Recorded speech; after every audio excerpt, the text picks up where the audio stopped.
오늘도 주의 전을 찾으신 여러분을 환영하고 축복합니다. 우리 옆에 분들하고 인사하시겠습니다. 은혜 받게 생기셨습니다.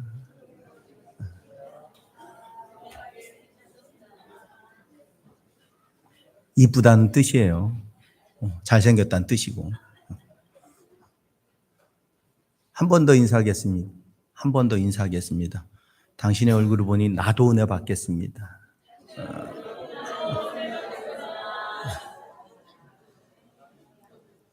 표정을 이쁘게 하란 얘기예요. 교회를 습관적으로 출석하는 성도가 있었답니다. 성경도 열심히 읽었지만 이해가 되지를 않았습니다. 의심 많은 도마가 자신의 모습이라고 생각이 됐습니다. 성경에 나오는 기적은 다 거짓말처럼 들려지고 자신이 신앙을 가지고 있는지가 참 의심스러운 그런 삶을 살았습니다. 교회는 열심히 나갔습니다. 어려서부터 다녀서 청년부 회장도 맡을 정도로 교회 생활은 문제가 없었습니다. 근데 문제는 믿음이 없었다는 겁니다. 그러던 어느 날 가만히 생각해 보니까 더 이상은 가짜 신앙생활을 하면 안 되겠다라는 생각이 들었습니다. 그래서 찾아봤더니 안티 기독교 변증가의 모임이 있었습니다. 그래 내가 왜 교회를 다니지 말아야 될까를 답을 얻고 싶었습니다. 그래서 그 모임에 참석을 했습니다. 그곳에 참석을 해서 자신의 궁금한 점들을 다 메모지에 적어가지고 그 강연하는 사람에게 내놨습니다. 그랬더니 그 강연하는 분의 이야기는 다 거짓말이고 성경 이야기는 다 거짓말이고 믿을 수 없는 이야기고 다 과학과 모순되고 논리적으로 이해될 수 없는 이야기들로 가득하다. 열심히 강연을 들었습니다. 그런데도 왠지 모르게 만족이 없습니다. 강연이 끝나고 났더니 강연자가 다음에 꼭 오시라고 손을 붙잡고 인사를 했습니다. 그날 집에 돌아와서 고민을 해봤습니다. 과연 이 가짜 신앙생활을 계속 해야 될까? 그리고 처음으로 자신이 그렇게 오랜 어려서부터 신앙생활했던 그 신앙생활 10년, 20년이 넘는 신앙생활 처음으로 혼자 밤에 아무도 없는 교회를 찾아서 하나님 앞에 무릎을 꿇고 기도를 했습니다. 수십 년의 신앙생활을 통해서 처음으로 교회라고 하는 것을 혼자서 예배가 아니라 홀로 하나님을 만나고 싶은, 아니 이 신앙생활을 어떻게 정리할까 고민하면서 교회를 처음으로 찾게 되어졌습니다. 하나님, 성경은 정말 다 거짓말입니까? 믿음이 없이 이렇게 가짜로 신앙생활을 계속 해야 되는 거 맞습니까? 기도를 했는데도 아무런 대답이 없습니다. 그리고 이제 일어나 답답한 마음으로 나가다가 교회 사찰 집사님의 아들을 만났습니다. 근데 그 아들이 보자마자 이렇게 이야기를 하는 거예요. 아저씨, 하나님께서 만드신 저 북두칠성이 엄청 이쁘죠. 그 얘기를 듣는 순간 그래 북두칠성이 이쁜 건 맞는데 근데 너는 저 하늘의 별들이 하나님이 창조하셨다고 어떻게 믿니? 저거 믿을 수 있어? 왜 그렇게 믿게 된 거야? 그때 그 아이의 대답이 참 간단명료했습니다. 우리 아빠가 그랬어요. 저는 우리 아빠 말은 믿거든요. 그 얘기를 듣고 돌아서 나오는데 어딘지 모르게 뒤통수를 한 대 딱 맞는 느낌이 드는 거예요. 저 아이는 별로 할 수 있는 게 없는 자신의 아버지의 말을 듣고 그 말을 믿음으로 북두칠성이 하나님의 창조물이란 확신을 가지고 살아가고 있는데 나는 지금까지 수십 년 동안 신앙생활을 하며 교회에서 수없이 많은 하나님의 전능하심과 놀라운 이야기를 들으며 한 번도 믿으려고 해본 적이 없다는 거예요. 사람의 이야기, 그 아버지가 완벽합니까? 아니요. 그 아버지의 이야기를 아무리 믿으려고 해서 믿을 수 있는 게 있고 그렇지 않은 게 있어요. 그런데 이 아이는 전적으로 믿고 있는 거예요. 저 믿음이 어디서부터 시작된 것일까? 그리고 집으로 돌아가서 성경을 다시 폈습니다. 그리고 창세기로부터 성경을 다시 읽기 시작을 했어요. 예, 저 아이도 사람의 이야기를 확신하고 믿는데 나도 한번 하나님의 말씀임을 믿기로 결정하고 성경을 읽기 시작하는데 놀라운 일이 벌어진 거예요. 수십 년을 믿으며 의심되었던 성경이 그날부터 믿어지기 시작되고 이해되기 시작되고 받아들여지기 시작되고 기쁨이 되고 감사가 되고 은혜가 되는 거였어요. 아니 내가 왜 수십 년을 믿으면서도 의심이 갔던 이 말씀이 오늘 받아들여질까? 그의 마음이 하나님의 말씀을 말씀으로 받기로 결정했기 때문이 아닐까? 얼마 후에 그 안티 기독교 모임에서 전화가 왔습니다. 함께 모임을 가지니까 찾아오시지요. 이렇게 대답을 했답니다. 아무래도 못 갈 것 같습니다. 하나님이 저한테 믿음을 주셨습니다. 그래서 그곳엔 참여하지 못할 것 같습니다. 여러분, 이 사람에게 일어난 일이 뭐가 있을까요? 뭐 특별하게 누가 설명을 잘 해주고 누군가에게 아주 구체적인 과학적인 근거로 이야기를 들었기 때문일까요?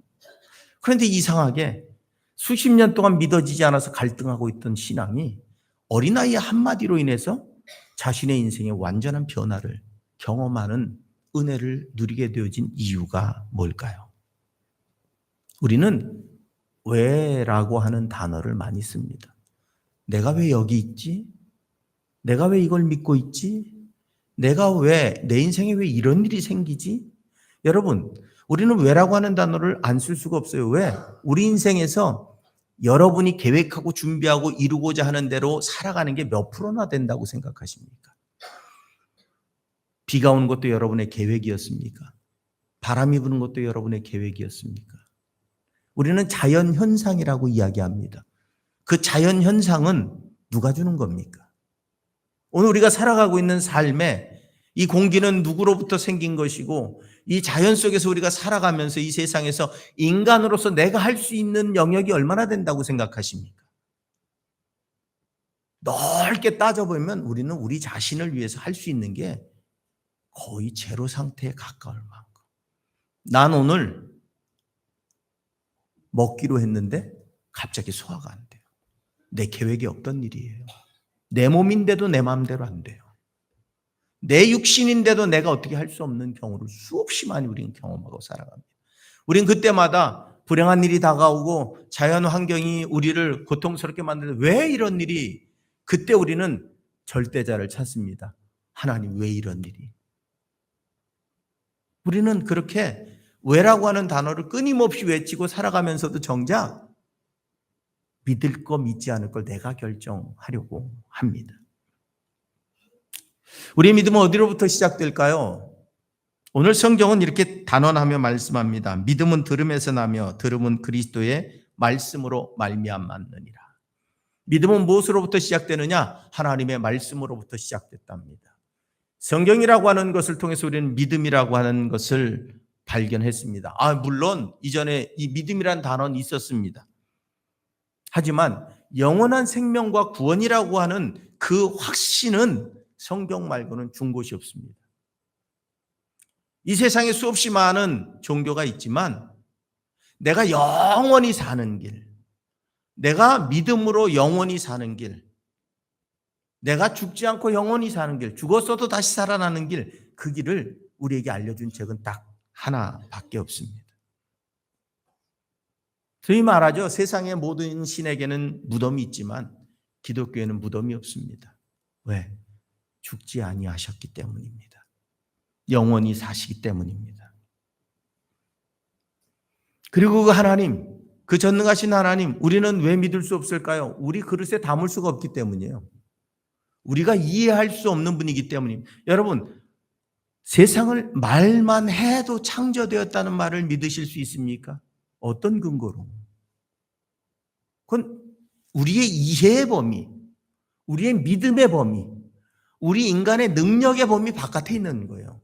내가 아무리 과학적으로, 논리적으로, 문학적으로, 철학적으로 설명을 하려고 해도 설명이 안 되는 이야기가 성경 속엔 가득합니다. 딱 하나로 해결돼요. 믿고 보면 이해가 돼요. 믿고 보면 받아들여져요. 그런데 내가 이해하려고 아무리 노력을 해도 이해가 안 돼요. 온 세상을 여러분 말로 창조한다는 것이 가능할까요? 그 무엇으로도 설명할 수 없어요. 내가 어떻게 태어났을까? 인간이 어떻게 창조되었을까? 이 우주가 어떻게 창조되었을까? 어디에도 그것을 이야기해 줄 사람이 없습니다. 그런데 성경에는 하나님이 말씀으로 창조하셨다고, 인간을 흙으로 지으셨다고. 누구와 이야기할 수 있을까요? 만든 사람만 할 수 있는 이야기예요. 만든 존재만 할 수 있는 이야기예요. 여러분, 우리가 집에 들어갔는데 떡이 있어요. 이 떡 어디서 난 거야? 아무도 몰라. 누가 알아요? 떡을 갖다 놓은 사람만 알아. 그런데 우리 집안 식구가 아니야. 친척이 와서 놓고 갔어. 몰라. 아무도 몰라, 우리 식구는. 근데 누가 알아요? 그 떡을 집에다 갖다 놓고 간 사람은 알아요. 전화가 와요. 내가 오늘 떡 갖다 놨다, 맛있게 먹어. 그제서 누가 떡을 갖다 놨구나. 이 세상을 창조하신 분만이 이 세상에 대해 말씀하실 수 있어요. 우리는 과학적으로 이렇게 세상의 창조를 이야기합니다. 우연이다. 여러분, 우연처럼 어려운 게 없어요. 여러분, 내가 우연의 산물입니까? 우연히 태어나셨어요? 우연히 창조되신 거예요? 인간의 이 세포와 이 조직과 이 모든 것들이 우연히 어느 날 스파크가 팍 일어나서 가능한 일이에요? 과연 우리는 우연의 산물일까? 성경은 그렇게 이야기하지 않고 있다는 겁니다. 그래서 기독교는 말씀의 종교라고 말합니다. 말씀이 육신을 입고 이 땅에 오셔서 우리를 대신에 십자가에 죽으시고 우리의 씻을 수 없는 죄를 대신 씻어주시고 다시 부활하셔서 영원한 생명의 약속을 허락하시고 하늘로 올라가셔서 우리가 그 믿음 안에 살 때 영원한 구원의 은혜를 누리게 될 것을 분명하게 말씀하신, 세상 그 어느 곳으로도 이야기할 수 없는, 인간의 과학적인 지식이나 능력이나 철학으로 이해될 수 없는 그 말씀을 유일하게 담고 있는 이 성경을 우리가 이해하는 것 자체가 불가능하지만, 또한 그것을 만드신 하나님을 이해하는 것은 더더욱 불가능한 겁니다. 내가 믿겠다고 결심한다고 믿어지는 게 아닙니다. 오늘 하나님은 그래서 자기 자신을 세상 가운데 이해하지 못하는, 이해할 수 없는 존재이신 하나님을 우리에게 이해할 수 있는 범위 안으로 알려주신 거예요. 성경이 여러분 책이 요거 한 권이지만 의외로 두껍습니다. 이 성경책 한 권을 읽으려면 1년 내내 씨름해도 못 읽는 사람도 많습니다. 이 얇은 책이 의외로 굉장히 많은 내용을 담고 있고 철학의 출발점이고 과학의 출발점이고 인류 문명의 출발점이 성경입니다. 오늘 분명한 사실은 이 하나님의 말씀을 우리가 어떻게 알 수 있을까? 하나님께서 우리에게 주셨기 때문에 알 수 있습니다. 하나님께서 우리에게 설명해 주셨기 때문에 알 수 있습니다.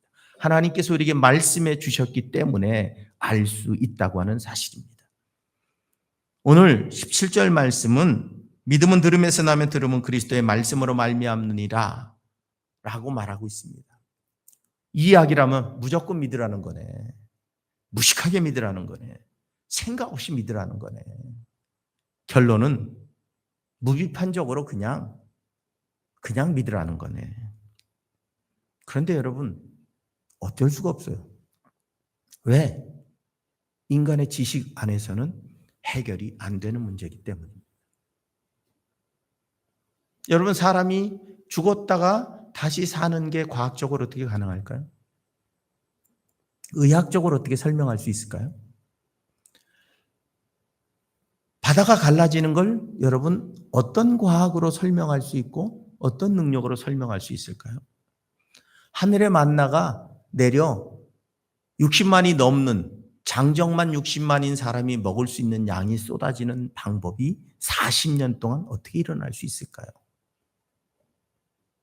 성경 속에 나와 있는 그 어느 것도 과학적으로나 철학적으로나 또는 논리적으로 증명할 수 있는 게 별로 없습니다. 여러분, 기드온이 요 양털 위에만 이슬이, 그랬더니 그 양털 위에만 이슬이 내렸어요. 양털 밖에만 이슬이 내렸어요. 어떻게 과학적으로 설명하실 겁니까? 누가 거기 포장 쳐놨을까요? 그렇다고 쳐요. 양털 안에만 어떻게 안 내리게 하는 건 가능하다고 칩시다. 그럼 양털 밖에 안 내리게 하는 건 어떻게, 무슨 포장으로 우주를 다 덮었나요? 가능할까요? 우리가 이해하려고 하는 그 이해도는 제한적입니다. 근데 성경은 그 이해도, 인간이 이해할 수 있는 범위 바깥의 이야기를 지금 하고 있는 겁니다. 우리는 우리의 능력으로 이해할 수도 깨달을 수도 설명할 수도 없습니다. 그러기에 오늘 믿음으로만 이 성경의 말씀이 우리에게 이해되고 해석되어진다는 사실입니다. 그런데 여러분, 이게 기적 아닙니까? 믿기로 했다고 해서 믿어질까요? 나 오늘부터 믿기로 했어. 그러니까 믿어져. 그냥 읽는 대로 다 믿어져. 정말이요. 내가 이 말씀을 믿는 게 기적이에요. 내가 이 하나님의 말씀이 하나님의 말씀이란 사실을 믿을 수 있어지는 게 기적입니다. 그게 믿어지는 게 이상한 거예요. 바위에서 물이 난 게 믿어지십니까? 다들 그냥 가만히 있으면 되지. 이럴 때는 조용히 있고 가만히 있는 게 최선이야. 여기서 말 한마디 뻥끗했다가 큰일 나는 거야. 근데 여러분, 믿어지세요? 저는 안 믿어지더라고요. 바위를 막대기로 쳤다고 해서 물이 쏟아질 것 같으면 세상에 뭐 사막 한가운데서 그냥 다 물이 쿨쿨쿨쿨 쏟아지고 말지. 근데 희한하게 그게 믿어지는 이유는 뭘까요? 그분이 하나님이시기 때문에. 나는 상상할 수도 이해할 수도 감당할 수도 없는 온 우주를 말씀으로도 창조하실 수 있는 분이시기 때문에 믿을 수 있는 거예요. 그런데 그 사실 자체가 우리에게 받아들여지는데 어떤 큰 역사나 기적과 능력이 있어서 가능하냐? 그렇지 않습니다. 여러분, 이스라엘 백성들은 수없이 많은 기적을 경험한 사람들이에요. 애굽에서 10가지의 기적, 광야 생활 동안에 홍해를 가르며 건너갔던 기적, 바위에서 물이 났던 기적, 만나와 메추라기의 기적, 인간으로서는 상상할 수 없는 기적들을 경험하며 40년을 살았는데 불기둥과 구름기둥으로 인도하는 기적, 수없이 많은 기적을 경험했는데 결국은 그 기적을 경험한 사람들이 하나님의 약속의 땅에 모두 못 들어갔어요. 다 죽었습니다. 성경은 이렇게 기록하고 있습니다. 이르시되 이 백성이 어느 때까지 나를 멸시하겠느냐? 내가 그들 중에 많은 이적을 행하였으나 어느 때까지 나를 믿지 않겠느냐? 안 믿었답니다. 결국 믿음이 없는 자들은 하나님의 약속의 땅에 들어가지 못했어요. 새로운 세대가 그 땅을 향해 나아갈 수 있었습니다. 우리가 성경을 보면 베드로가 무리를 걷는 기적을 경험합니다. 사람으로서는 불가능한, 주님이 무리를 걸어오는 모습을 보고 나도 지금 걷게 해주세요 그랬더니 일리 와 그랬더니 과감하게 걸었어요. 무리를 걸었어요. 걷다가 어떻게 해요? 바람이 오는 걸 보고 물에 빠졌어요. 주님이 그를 건져주시고 하신 말씀이 뭡니까? 이 믿음이 작은 자에 왜 의심했냐? 우리는 기적이라고 하는 그 현상을 나 스스로 경험하면서도 의심하는 게 인간이에요. 기적 있으면 믿을 것 같습니까? 아니요. 도움은 되죠. 살아계신가 봐. 하나님이 계신가 봐. 그런데 여러분, 그 믿음을 지켜나가는 것은 결코 쉽지 않습니다. 제가 언젠가 말씀드렸어요. 항암 치료 받으시는 분이 나았어요. 항암 치료를 받는데 한 달, 첫 주에 가서 항암 치료를 받으면 한 달 내내 못 먹고 막 하다가 먹을만 하면 다시 항암 치료해. 아무것도 못해. 일상생활 자체가 안 돼요. 그분은 항암 치료 받으면 한 달 내내 집안에서 알아 누워야 돼요. 그리고 또 항암 치료 받으면 또 알아 누워야 돼. 이분은 일상생활 자체가 안 되는 분이에요. 근데 교회를 나오셨어요. 그래서 한참 동안 기도를 했습니다. 차츰차츰 낫기 시작을 했어요. 어느 날부터 항암 치료가 중단됐습니다. 의사의 입장에서는 이해가 안 되는 거예요. 이 사람은 이거 말고는 살 길이 없는데 항암 치료가 중단됐어요. 어느 날 저한테 연락이 왔어요. 목사님, 저 이사 갑니다. 예? 어디로요? 먹고 살려니까 여기서 먹고 살 게 없어서 경기도 광주로 이사 갑니다. 제가 나중에 알아봤어요. 열심히 식당 일을 하고 사시더라고요. 항암 치료 받아서 꼼짝도 못하던 분이 열심히 이제는 돈 보내라고. 그분이 믿음을 지켰을까요? 내가 하나님 안에 살아났다고 하는 그 사실 때문에 은혜를 경험했다고 해서 그분이 끝까지 믿음을 지켰을까요? 여러분, 기적이 우리를 믿게 하는 게 아니에요. 세상의 어떤 능력이 우리를 믿음 안으로 이끌어 오는 게 아니란 사실입니다. 오늘 성경은 분명하게 말씀합니다. 예수 그리스도 그 그리스도의 말씀으로 말미암아 우리는 믿음을 갖게 되는 겁니다. 우리가 이해할 수 없는 그 믿음이 하나님의 말씀으로부터 시작되어진다고 하는 사실입니다. 우리는 왜라고 하는 질문을 던집니다. 오늘도 저는 설교하면서 오늘도 두려운 게 내가 바르게 전하지 못하면 어떨까? 아이고, 내가 오늘 전하는 게 부족하면 어떻게 하지? 물론 부족하고 모자라죠. 저도 이해하지 못하면서 전할 때도 있으니까. 내가 이 말씀을 해야 되나? 아니, 근데 나도 이해가 안 되는데? 그럼에도 불구하고 내가 때로는 그렇습니다라고 전해야 될 때가 있다는 거예요. 여러분들은 그냥 아멘하고 잘 받더라고요. 그럼 나도 모르는데 아멘은 잘하니까 그냥 됐다. 서로가 그냥 이해하고 넘어가자. 근데 여러분, 그걸로 될까요? 가능할까요? 오늘 우리가 하나님에 대해 안다는 것, 그것은 아주 피상적입니다. 어쩌면 성경이 우리에게 알려주지 않았다면 우리는 하나님에 대한 하나님의 이름조차 알지 못하고 살아갔을 겁니다. 우리가 과거에 그랬어요. 이 땅에 말씀이 전해지기 전에, 복음이 전해지기 전에 우리는 하나님이라고 하는 존재를 알지도 못했어요. 단지 하늘을 향해 기도는 했죠. 우리의 과거의 조상들부터 지금까지, 인간은 태어나면서부터 지금까지 그 과거로부터 오늘까지 뭔가 절대적인 존재를 추구해요. 절대적인 존재를 쫓아가요. 절대적인 존재를 믿기로 결정해요. 그런데 그게 곰이었고, 그게 바위였고, 그게 화산이었어요. 그건 절대적인 존재가 아님에도 불구하고 무서우니까, 두려우니까. 그럼에도 불구하고 인간은 어떻게 해요? 하나님께로부터 창조된 그 창조로 인해서 우리의 창조주를 찾게 돼 있어요. 근데 그게 누구인지를 모르는 거예요.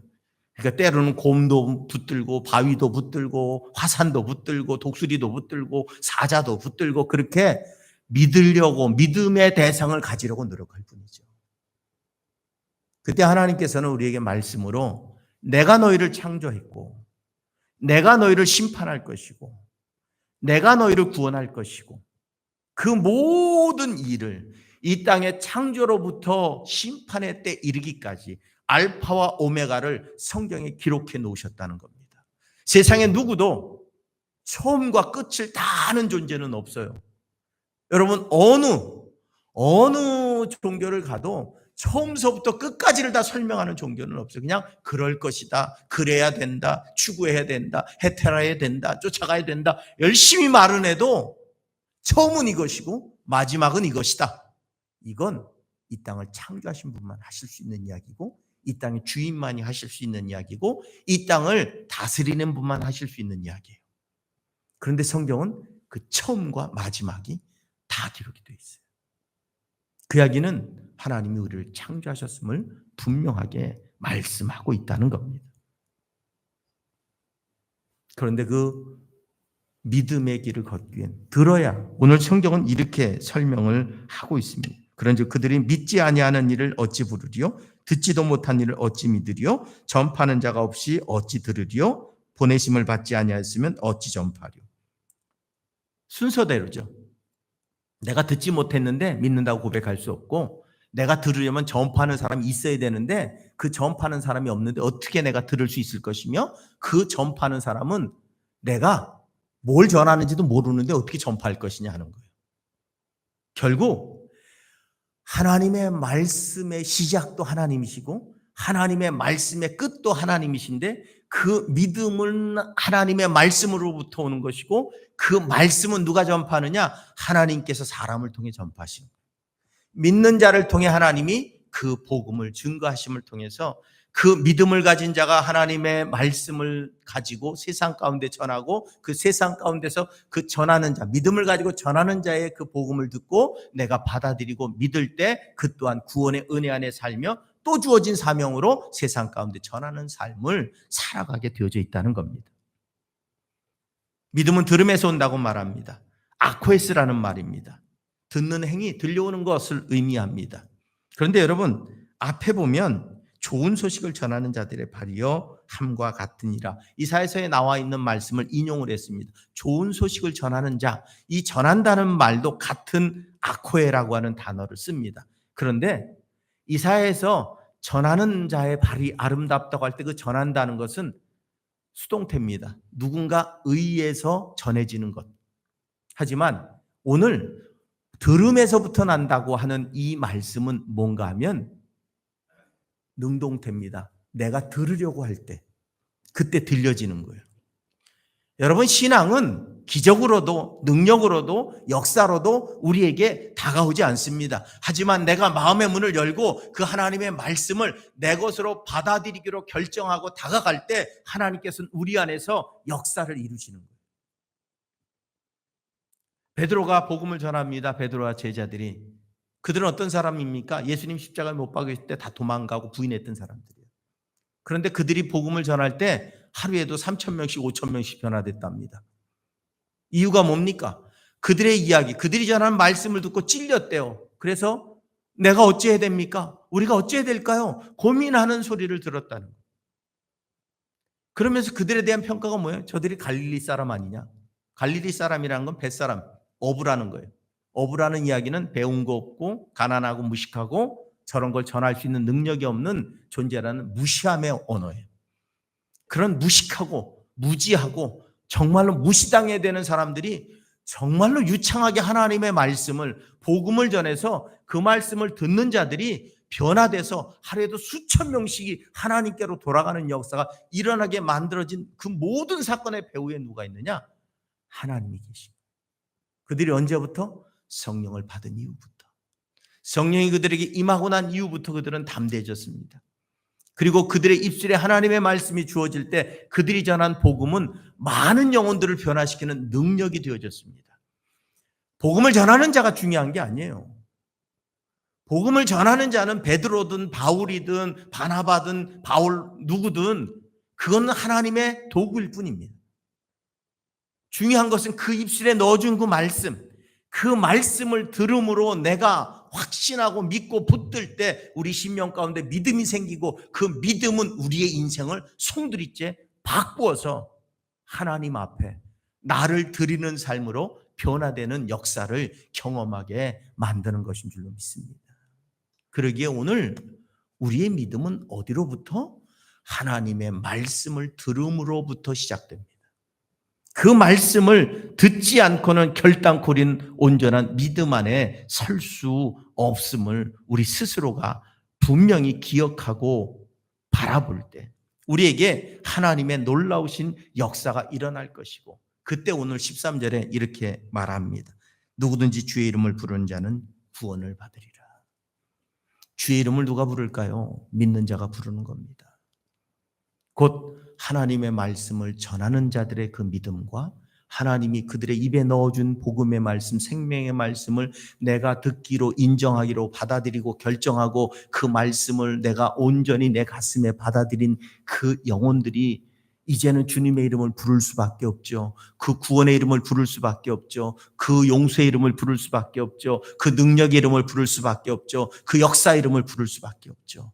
그 이름을 부를 때 그 믿음의 고백이 그를 구원하신다고 말씀하고 있습니다. 오늘 우리는 하나님을 이해하려고 해요. 그게 얼마나 큰 교만인지를 잘 몰라요. 내가 이해하는 하나님 그 정도라면 하나님을 우리가 믿을 이유가 없어요. 인간이 이해할 정도의 하나님이라면 우리는 하나님을 믿을 이유가 없어요. 하나님은 우리의 믿음의 대상인 거예요. 그러기에 그분께서 내게 이해하게 하시고 받아들이게 하시고 인정하게 하시는 그 범위 안에서 우리는 그분을 바라볼 수 있다고 하는 사실입니다. 오늘 믿음은 들음으로부터 생긴다고 합니다. 그냥 듣는 게 아닙니다. 그래서 주님은 우리의 마음을 네 가지로 표현했죠. 길가밭, 무관심과 완악한 마음. 돌밭, 얇은 성의 없는 좁은 마음. 그리고 가시떨기, 세상의 물질과 세상의 고민과 문제들로 둘러싸여 있는 존재. 그리고 마지막 옥토. 무엇이든지 심으면 30배, 60배, 100배로 자라나는 토지. 과연 우리의 마음은 어떤 마음입니까? 여러분, 인간은 근본적으로 교만합니다. 인간은 절대로 내가 이해할 수 없는 것을 믿는다고 고백할 수 있는 능력을 갖고 있지 못합니다. 그러기에 우리의 삶이 죽지 않으면 절대로 겸손으로 나아갈 수 없습니다. 우리는 판단하는 자가 아닙니다. 우리는 판단받는 자입니다. 하나님 앞에 판단받음으로 거듭나야 되는 인생이 사람입니다. 그런데 우리는 판단자로 살아가려고 해요. 오늘 우리는 겸손하게 주님께로 돌아와 그분의 판단 앞에 서기로 결정하고 그분의 판단의 기준인 하나님의 말씀을 받아들여서 내가 그 말씀대로 살기로 결정한다면 오늘 우리에게는 영원한 구원과 주의 이름을 부르는 자에게 허락하실 그 놀라운 영생과 구원의 은혜가 우리 삶에 임하게 될 줄로 믿습니다. 요한계시록 2장과 3장을 보면 아시아 7교회에게 말합니다. 귀 있는 자들은 성령이 교회들에게 하시는 말씀을 들을지어다. 우리 모두는 귀를 갖고 있습니다.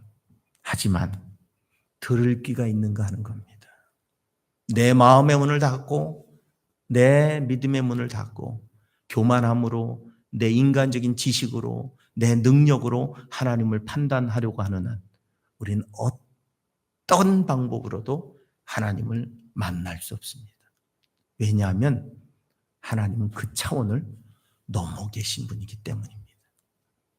하지만 내가 믿음으로 마음을 열고 하나님을 만나면 하나님 말씀이 내게 은혜요 기쁨이요 감사요 능력이며 내가 이 땅을 살아갈 이유가 되는 놀라운 은혜로 충만한 말씀으로 변화되어 있는 것을 발견하게 될 줄로 믿습니다. 오늘 우리 모두가 믿음은 들음으로부터 시작된다는 그 하나님의 말씀을 들어서 오늘도 우리 삶 속에 역사하시고 주장하시기 원하시는 그 하나님과 동행함을 통해 날마다 하나님 앞에 영광을 돌리는 복된 우리의 삶이 되실 수 있기를 주님의 이름으로 부탁을 드립니다.